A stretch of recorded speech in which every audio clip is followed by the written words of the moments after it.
இன்னைக்கு பார்க்க போறது என்ன பார்த்தோம்னா கண்ணதாசன் ஐயோட இன்னொரு டாபிக், அதாவது மரத்தை தண்ணீரில் போடு. காஞ்சி பெரியவர்கள் ஒன்று கூறியிருக்கிறார்கள், கிணற்று நீருக்குள் நீரை நிரப்பிக் கொண்ட குடத்தை இழுக்கும் போது கணம் தெரியவில்லை, ஆனால் தண்ணீர் மட்டத்துக்கு மேலே குடம் வந்தவுடன் கணக்கு ஆரம்பித்து விடுகிறது. எளிதில் புரட்ட முடியாத பெரிய மரங்களை வெள்ளத்தில் உருட்டித்தான் புரட்டி இழுப்பது வழக்கம். அதே மாதிரி நம் துன்பங்களை எல்லாம் ஞானம் என்னும் தண்ணீரில் அமுக்கி விட வேண்டும்.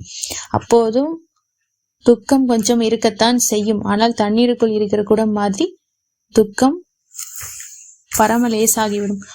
லௌகிகத்திலிருந்து சுத்தமாக விடுபட்டு விட்ட ஒரு சன்னியாசி லௌகிக வாழ்வில் துக்கத்தை குறைப்பதற்கு சொல்லும் அற்புத வழி அது. இந்து மதம் லௌகிகத்தையே முதற்படியாக கொண்டது என்பது சாட்சி.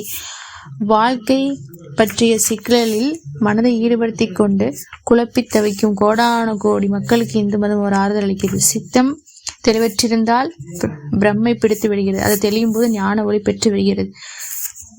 நம்ம தெளிவு மனநிலைமையில இல்லாம இருக்கும் போது நம்ம கன்ஃபியூஸ் ஸ்டேஜ்ல தான் இருப்போம், ஏதோ ஒரு குழப்பத்திலே இருப்போம்.